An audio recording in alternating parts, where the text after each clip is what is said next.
অন্তর্বর্তী সরকার সংস্কার এবং নির্বাচনের দ্রুত রোডম্যাপ দিয়ে এই অনাকাঙ্ক্ষিত বিতর্কের অবসান ঘটাবেন। আমাদের মধ্যে অনেক দ্বিমত থাকবে একটা গণতান্ত্রিক সমাজে, সেটাই অত্যন্ত স্বাভাবিক। আমাদের যেখানে দ্বিমত আছে সেই দ্বিমত নিয়ে আমাদের জনগণের কাছে যাওয়া দরকার।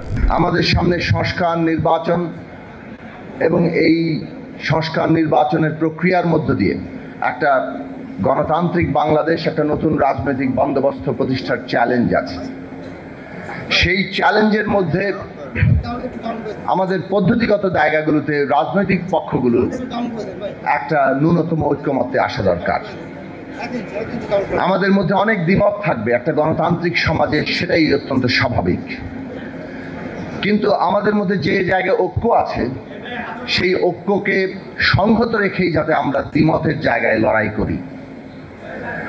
আজকে বাংলাদেশ এমন একটা চ্যালেঞ্জের মুখে যেখানে একটা গণতান্ত্রিক রূপান্তর ঘটানোর জন্য জনগণের প্রতিনিধি আকারে রাজনৈতিক দলগুলো, যদিও রাজনৈতিক দল মাত্রই একমাত্র জনগণের প্রতিনিধি নয়, কিন্তু রাজনৈতিক দল জনগণের গুরুত্বপূর্ণ অংশ।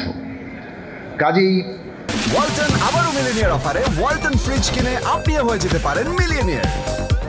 মিলিনিয়ার ছড়াছড়ি দেশ জুড়ে, এটা শুধু ওয়ালটনই পারে।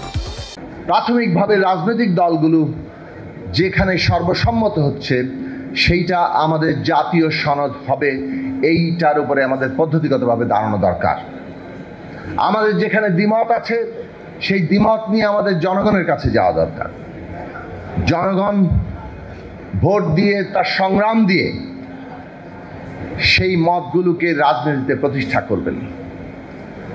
এই পদ্ধতিগত জায়গা যদি আমরা গ্রহণ করতে পারি তাহলে আগামী নির্বাচন কবে হবে এই নিয়ে বিতর্কের অবসান ঘটবে এবং আমরা আশা করি অন্তর্বর্তী সরকার সংস্কার এবং নির্বাচনের দ্রুত রোডম্যাপ দিয়ে এই অনাকাঙ্ক্ষিত বিতর্কের অবসান ঘটাবেন। অন্তর্বর্তী সরকার গড়ে উঠেছে এই সকল রাজনৈতিক শ্রেণী পেশা এবং বিশেষভাবে আমাদের আন্দোলনে ভূমিকা রাখা ছাত্র সমাজ, আমাদের শ্রমিক জনগণের সকলের সমর্থনের ভিত্তিতে। কাজে এই সমর্থনের সামষ্টিক জায়গাটা বিবেচনায় রেখেই আমাদেরকে অন্তর্বর্তী সরকারকে পদক্ষেপ নিতে হবে।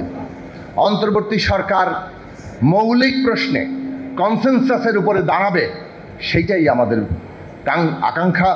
সেই জায়গা যাতে তারা সব ক্ষেত্রেই মেনটেন করেন, সেটা জাতীয় স্বার্থ হোক, এই ভূ রাজনৈতিক পরিবেশে মানবিক করিডোর দেওয়ার মতো সিদ্ধান্ত হোক, অথবা আমাদের দেশে সংস্কার নির্বাচন এবং আগামী নির্বাচন কিভাবে হবে সেই প্রশ্ন নিয়ে হোক।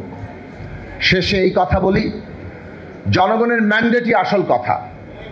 কাজে আমরা যা সংস্কার করব, যা রূপান্তর করব, শেষ পর্যন্ত যেহেতু জনগণই বাংলাদেশে কিংবা একটা রিপাবলিকে ক্ষমতার কেন্দ্র, সেই জনগণের ম্যান্ডেট গ্রহণ করতে হবে।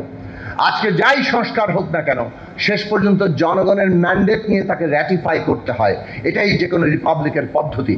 কাজেই আগামী নির্বাচন জনগণের ম্যান্ডেট নিতে হলে যে মৌলিক সংস্কারের কথা আমরা বলছি, সংবিধানের মৌলিক সংস্কার, ক্ষমতা কাঠামোর মৌলিক সংস্কার, সেই সংস্কার করতে হলে সংবিধান সংস্কার সভার নির্বাচন এবং আগামী জাতীয় সংসদ নির্বাচন একসাথে করে জনগণের ম্যান্ডেট নিয়ে বাংলাদেশের গণতান্ত্রিক রূপান্তর ঘটানো, সেটাই হবে আমাদের জন্য টেকসই একটা রাজনৈতিক পন্থা।